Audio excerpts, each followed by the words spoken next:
for someone who is thinking about getting into therapy, don't think that we underestimate how difficult that it is. We may seem like we're the experts in the room, and I say we as therapists, we may seem like we're like the professionals because we have the credentials and the education, but you are the expert in your own story, and you deserve an opportunity to be heard, feel validated, and work with someone who truly sees the best in you for all of the right reasons. There's no wrong reason to come to therapy. We'd love to have you for anything that you would like to have help for. Welcome to Mental Health Matters, a Cornerstone Behavioral Health podcast.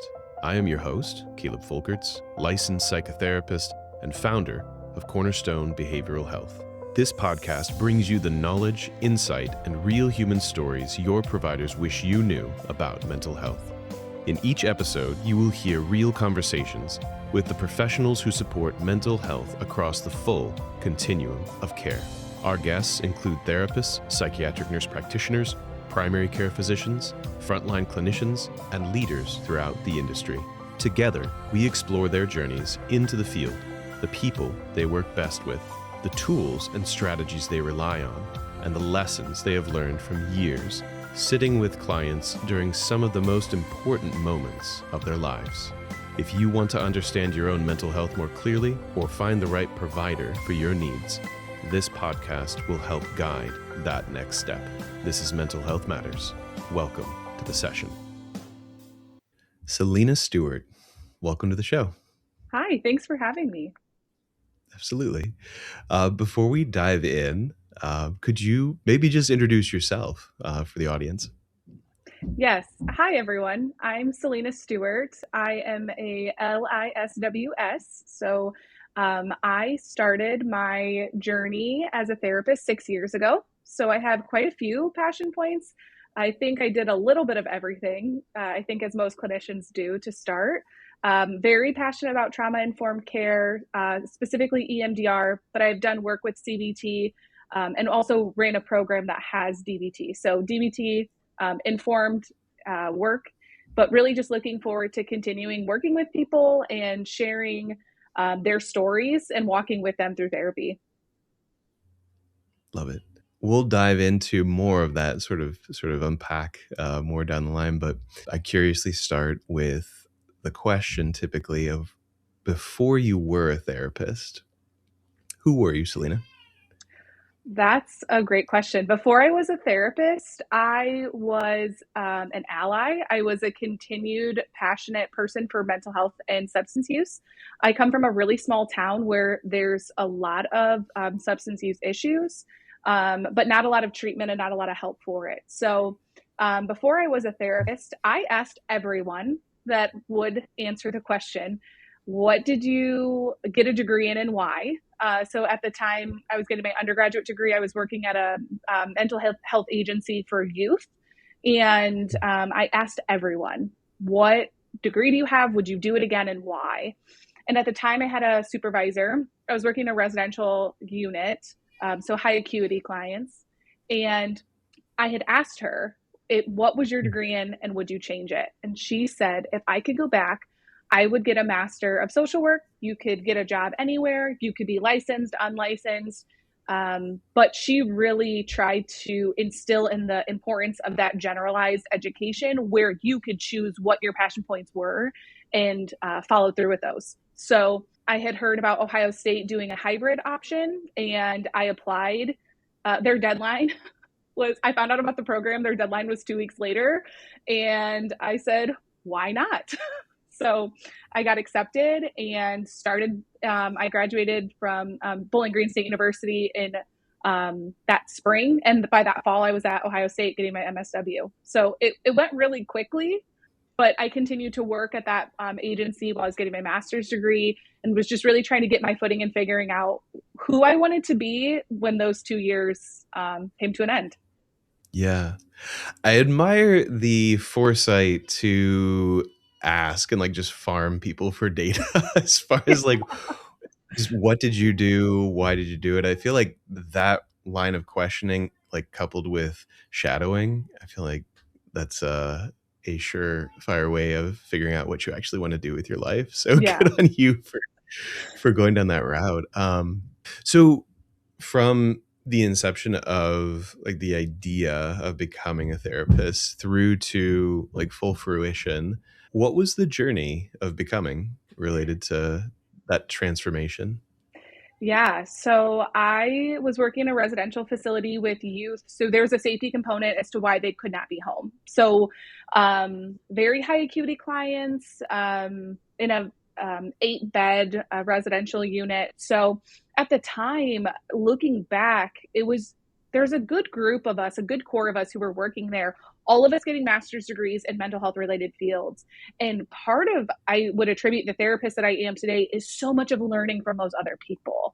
I mean, truly, all of us were in similar paths, but different programs, different schools. Some of us were in the same programs, but really what it boiled down to was, hey, what are you doing? What are you learning? What's your internship placement like? Or do you like your supervisor? Um, Really just, again, farming for the information. But I also think so much of it too was social work is, you might do independent mac or micro work, but understanding how the systems work with the individuals you work with.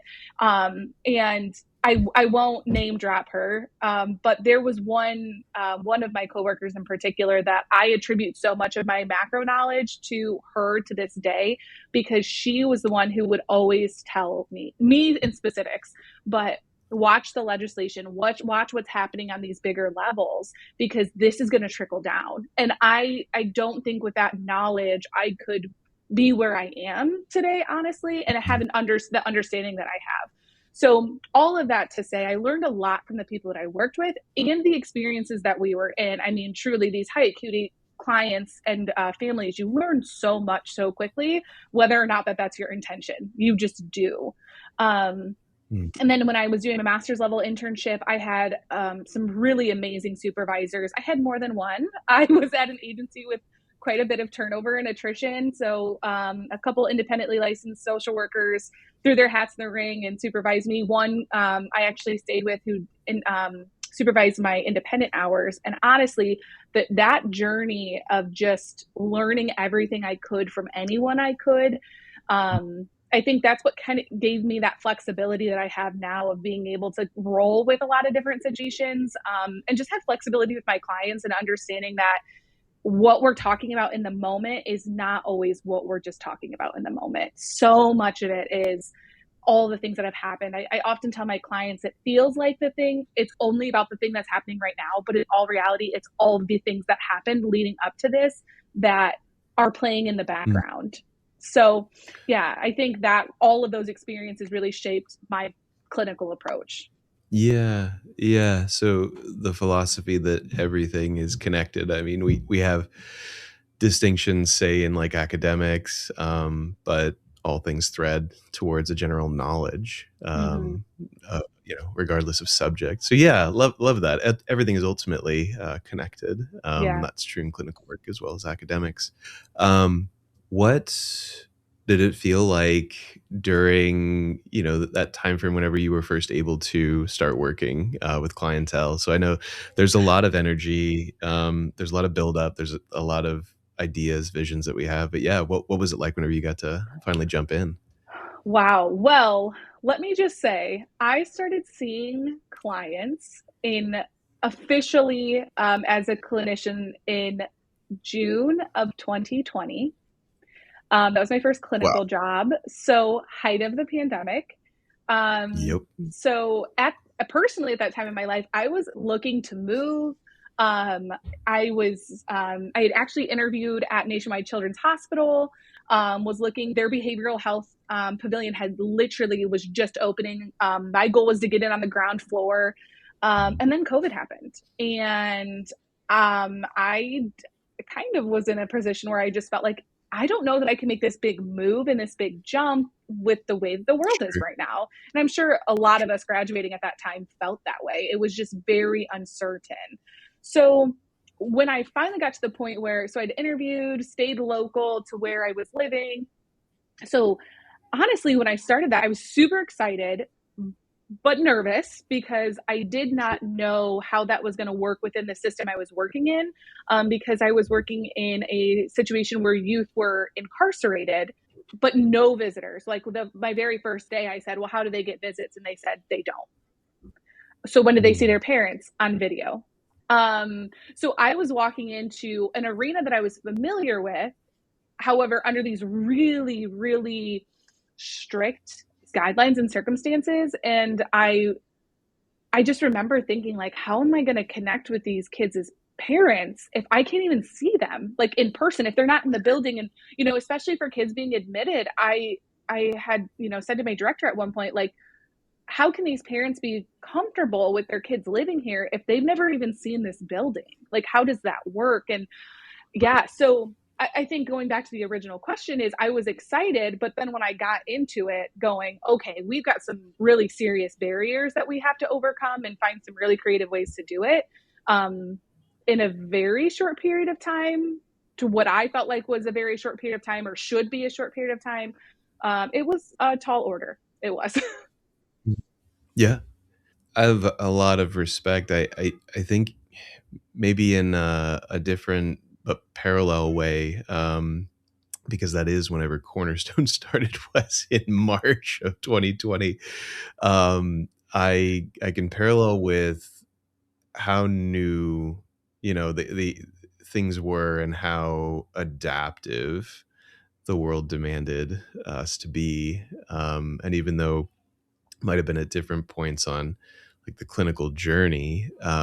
Yeah, just that feeling of, "Ooh, this isn't quite the way I predicted it. This isn't quite the picture that I had painted." But still flexing, still able to adapt, still um, able to enjoy the field for what it is, what it has to offer.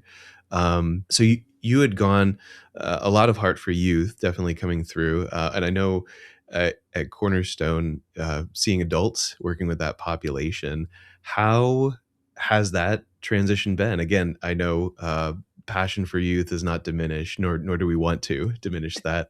But what has it been like, sort of injecting the adult side piece? As you've experienced it. Yeah. So actually, I have this youth passion, but I've always in some way worked with adults. So my master's level internship, I saw people as young as 6 and as old as 67.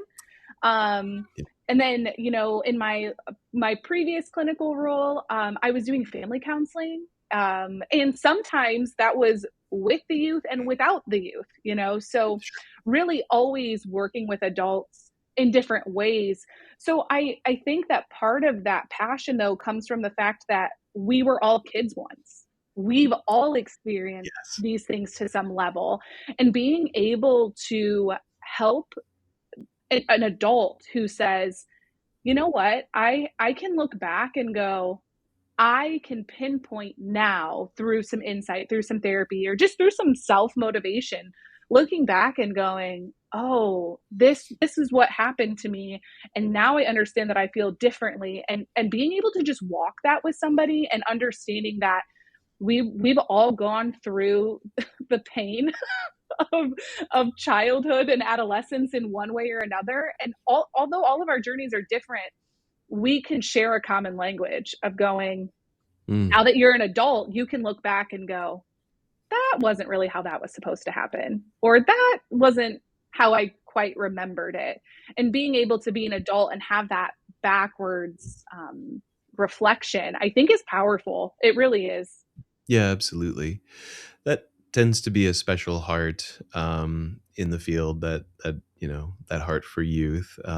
Not to everyone's taste. I know that I started out youth and young adults as well. Now seeing exclusively adults, but I not out of not out of a lack of affection for that population. I really wouldn't have traded my time working with that population for anything. I do think it's important, but also rare to kind of remember and perspective take with those times in life.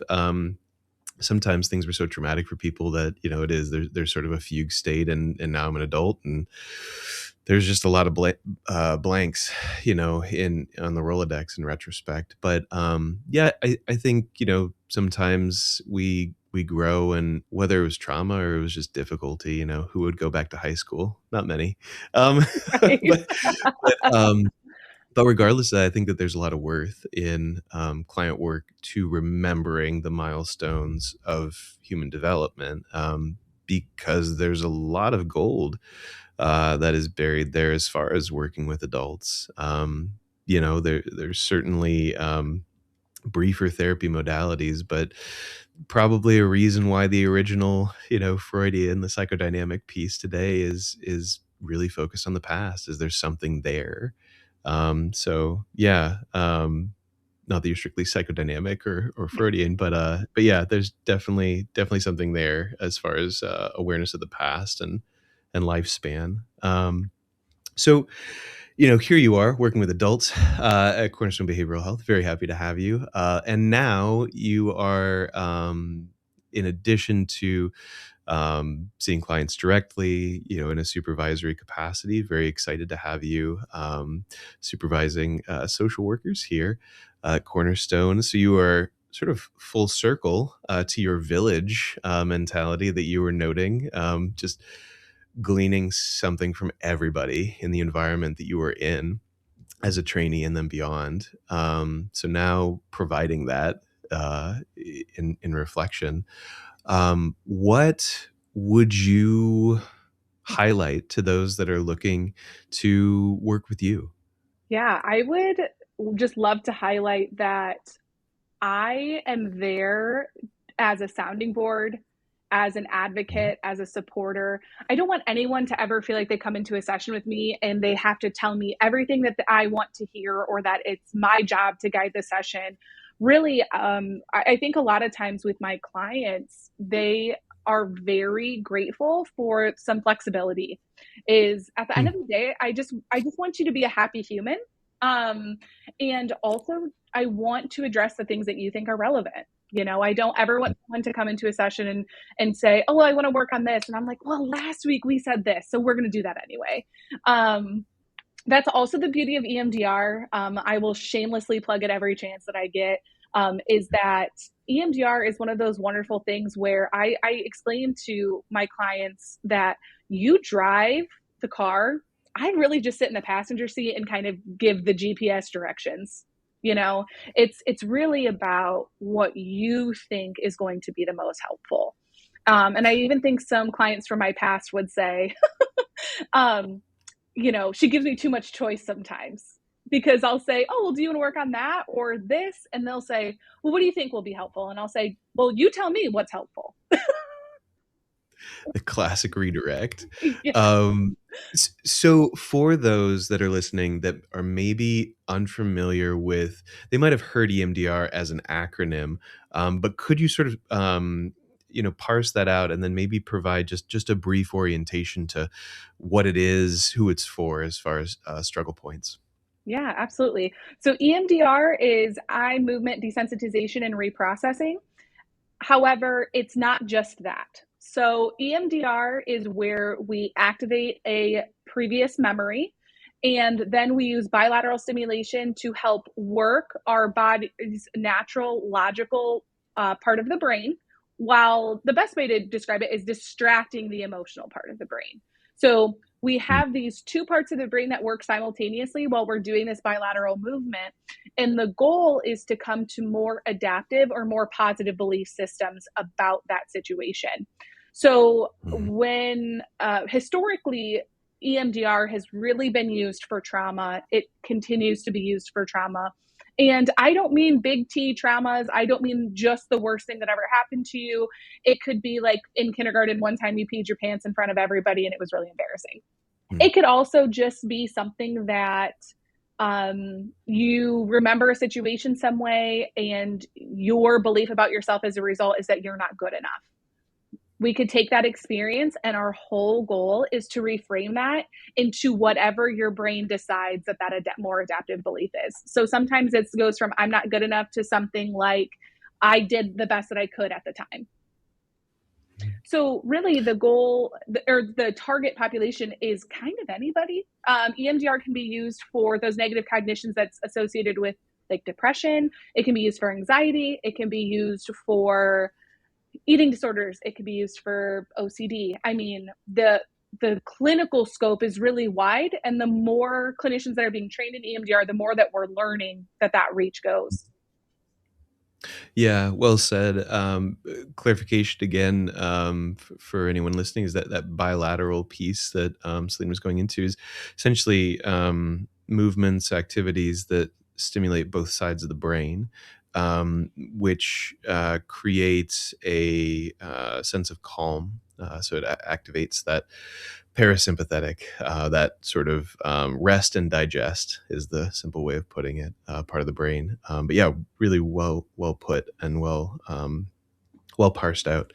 And that's a big flagship piece. There's that sort of past lifespan element coming into play again, is reprocessing elements from former times. Love the distinction as well that it doesn't have to be, perhaps something is so exacerbated as like a mugging or an assault. But yeah, the little T's, as we call them. Yeah, really appreciate that distinction. Is there a typical intervention that you tend to go with? I know that we all have our own toolboxes as therapists, and we all lean towards one thing or another. Is there a favorite for you? One that maybe if I interviewed, 100 of the clients you worked with, they're like, oh yeah, this is a Salina favorite. I would say, honestly, as much as I would love to say that it's like actual reprocessing with EMDR, it's actually more of the resourcing aspect of EMDR. So I'm a huge proponent of building up the positive before we start digging back in the things that you feel negatively about. Sure. So honestly, my big tool belt is, or like my favorite tool out of the tool belt is let's build up these positives. Let's talk about the ways that you've thrived, you've survived your hard things, as well as let's also just talk about what it feels like to be safe in your own body. So, when we talk about resourcing, that's just a phase or a part of EMDR where we're building up the positives. We're working on tolerating feelings. The other thing that I will say that I really like about EMDR is what they call bridging the gap. And that's looking at where you came from versus where you're going, and Sure. what things that you do now that you didn't do then that you believe are building resilience or are positive. So looking at the difference between this is where I came from, this is where I am, and this is how it served me better, to do those things. So you do that as well with bilateral stimulation. And the one that I really like, or the reason why I really like that activity, is because you can draw with it. You can, for the people who are not artistic, AKA me, you don't even want to see me draw a circle, but that's not the point. You can use it with words. You can do it with pictures, and you can also do like tapping right on the page. You can do like the bilateral tapping on your own body. Or Yeah. if you're not comfortable with either one of those, or you're not too sure about it because it does feel kind of funny when you're starting, you can just look back and forth between the two sides of your paper. So it's very flexible, and it's, I think, a very nice introduction to people who've never used bilateral stimulation before, and it doesn't seem so intimidating. Yeah. Is that something that you would be comfortable facilitating as if I were a client, or I guess you could even, take the audience member as being the client in the situation, but is that something that you'd be willing to guide us through? Yeah, absolutely. So typically, and I don't know how prepared you are for this, but typically I would just have you pull out a piece of paper and fold it in half. And on the left side, you're going to put old way. And on the right side, you're going to put new way. Okay. And so typically what I do is just, so I'll ask you, would you like to do just like a chunk of time and you do both sides? Or do you want to do one side first and then we chat, and then the other side and then we chat? There's the independence that you afford your clients. Okay, I Mm-hmm. got you. Yeah. Okay. So then if they say, oh, well, I want to do the old way first. Great. So for a few minutes, I usually like let them pick what music to play in the background. And Hmm. I have no, I truly have no aversion to any type of music, really. So I've had kids who are like, can I play Screamo? Sure, just tell me what to type into this search engine and I will play it for you. Now, of course, with limits, like I don't need Sure. 10 F-bombs in 30 seconds, but yeah, so then we'll play music. Sure. And then so like I said, I would pull out like colored pencils or markers, or some people just like to write, so pencils, and then you create your list. So if you wanted to do just the old way first, we would set it like I would just check the time, 5 minutes. And then we go, okay, what were the old ways? And they might say, oh, well, I was really short fused, or I would blow up, or I would lash out at my mom, or even self-harm. I've even had kids who would say, I would just jump to going, well, then there's just no point in living. And then the new way, so they don't have to mirror each other. So I think a lot of people get so caught up in that, well, I have 10 bullets on this side, I need 10 bullets on that side. And that's not true. Really, it's just anything that you notice that you do differently. And so they could say, oh, well, instead of lashing out, I used my safe place, or I took a couple deep breaths, or I noticed when I started getting frustrated and I took a break before I responded, or I used positive self-talk, whatever it is. And so it doesn't always have to be specific to a situation. It could just be a general thing, or I just noticed that I calmed down faster when I was upset. I even had people who say, I would have absolutely self-harmed when something happened, and instead I went and took a walk, or I listened to music. And then what happens is at the very, very bottom of the page, 4 is going to be kind of your middle, but it's 1 to 7, so it's kind of funky. So like 4 is in the middle-ish. And then you just ask on a scale of 1 to 7. 1 would be like, I don't believe I can maintain this change. A 7 being, I truly believe that I can maintain this change. Where do you think you are on that scale? And you have them circle it. And then what you do is that bilateral back and forth, you, like I said, either tap back and forth, or you just move your eyes back and forth, or you can do the tapping on your chest. You can do it on your legs. You can do it on your lower arms, but just noticing the difference. And then we pause, and I just will just ask, what did you notice? And sometimes it's a thought, which is fine. Sometimes it's a sensation that you feel in your body. Sometimes it's both, and sometimes it's nothing. Especially for people who are new to bilateral stimulation, sometimes the first couple of times you do it, you're like, I didn't really notice anything. That's not an incorrect answer. And I think that's what I spend so much time preparing people for. Not feeling anything is not a wrong answer. It just means we have to do it a little bit more. That means I'm going to just change my approach or how I instruct you to do that bilateral stimulation next time. So then we just, it's very little talking, which I'm a yapper. So that is sometimes difficult in this situation. But so we just very briefly, what did you notice? And then I will likely say, okay, just go with that. And then we go back to the bilateral stimulation. And then after a few times, typically there's some movement. And when I say movement, that just means that it feels like the thought process is different, or the sensation you feel in your body is different. So when I say movement, I don't mean like we're getting up and dancing or anything like that. Just it feels different. Sure. So after a few times, we'll go back to the number system. Okay, on that scale of 1 to 7, how true does it feel now? And then they rate it. And then you keep doing that bilateral stimulation until either the number doesn't increase, or they get to a point where they're like, I'm a 7. I feel so motivated. Sometimes they say, I feel really proud of myself, or I feel really light. Like I feel like this weight has been lifted. So again, there's no wrong answers, but a lot of times people will come up with responses that are feeling based or that sensation based. And then once we're done with that, we usually close. So if there was anything that was not positive that came up during the exercise, or thinking back on those past things brought up anything, we could put that in what we call the container, which is something you develop at the very beginning of EMDR, which it's just a place to hold your stuff until you're ready to work on it in a therapy or clinical way. So if there's any, in that compartmentalizing. So if there's anything they want to put in that container, they can.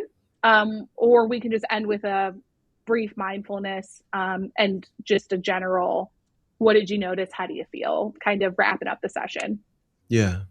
So then for those that weren't able to sort of visualize, Selena, if you're maybe listening as a podcast rather than through YouTube, there she had sort of crossed the hands over the sternum, and was sort of gently tapping her shoulders. So right hand, left shoulder, left hand, right shoulder, a classic form of tapping. And then she had mentioned, can have either hand on either thigh, just, gently just tapping away. Again, what that's doing is, it's activating both sides of that brain to create that calming response. So yeah, thanks for breaking that down.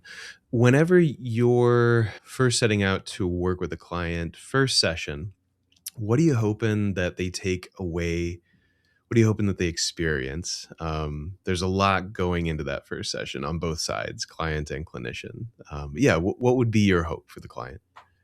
Yeah, my hope is that they walk away just feeling heard and validated. There are so many experiences in our life where um, we want to be heard or we have a need to be heard, and it doesn't work out that way, or the opportunity doesn't allow itself.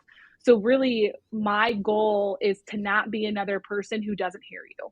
So really, when walking away from that first session, of course there's some logistics, of course I have to ask you questions, but really I want them to walk away with the belief that although she had to ask me the questions, and maybe they've been in therapy before and they go, oh, I know how that first session goes. Even if they have that framework, I still want them to walk away feeling like she asked her questions, but she genuinely listened to my answers. Great answer. What is your hope as you continue to grow in the field? What ways are you planning to grow? Oh man, I have I have accomplished so much in 6 years that I had got to a point where EMDR was my big bucket list one. And the setting I was working in, I really didn't think I was gonna get it, honestly. I thought that was gonna have to be my own side quest. So EMDR was like my biggest one. I would say DBT training is probably on my horizon. Like I said, DBT informed, I have experience working with clinicians who are using DBT and kids who are getting DBT, but never been formally trained myself. That's kind of like my next checklist. But honestly, my growth through the field, I want to be a good sounding board. I want to be a clinician who people can come to for knowledge. Hmm. But I'm also always learning. It goes back to that social learning piece. I always want to learn from other people. So as I'm supervising people and as I'm continuing to see clients, really my goal is to just learn everything that I can and helping Hmm. people to their next step, whether that's Sure. with me in private practice, whether that's my other 9 to 5 with those clients. I just want them to find their next right step, not just the Mhm. next step because it's the next thing to do, but genuinely walking that with them and setting them up for whatever comes next, with me or without me. Yeah, love that. Is there anything that you would like to say as we're sort of drawn to a close for this session? Not the last time I'm sure we'll connect. Would love to have you and Sam on at the same time. I think that would be a lovely energy. But yeah, anything that you would say to someone that's listening that might be considering engaging in treatment, might be considering engaging with you, going through treatment. Yeah, anything that you'd want to say directly to them. Yeah, I think I'll answer that in two parts. For someone who is thinking about getting into therapy, do not underestimate, or don't think that we underestimate how difficult that it is. Mhm. We may seem like we're the experts in the room, and I say we as therapists, we may seem like we're like the professionals because we have the credentials and the education, but you are the expert in your own story, and you deserve an opportunity to be heard, feel validated, and work with someone who truly sees the best in you for all of the right reasons. There's no wrong reason to come to therapy. We'd love to have you for anything that you would like to have help for. And then for someone who's interested in engaging in therapy with me, I would say if you're interested in working with someone who is flexible, who is willing to sit with you for those hard times, hear what you have to say, validate what you have to say, and also be your biggest cheerleader on the back end, you would probably like a session with me, because I will celebrate every win and I will sit with you through every loss. Just your journey is yours, and I'm just here to help you navigate it. Lovely. Love it. Salina, wonderful to have you on. I'm sure we'll do this again, and Yes. I hope you have a wonderful rest of the day. Thanks. You too. Thank you for listening to Mental Health Matters, a Cornerstone Behavioral Health podcast. If you want to learn more about our clinicians, prescribers, or services, visit cornerstonebehavioralhealth.org. Take care, be well, and we will see you next time.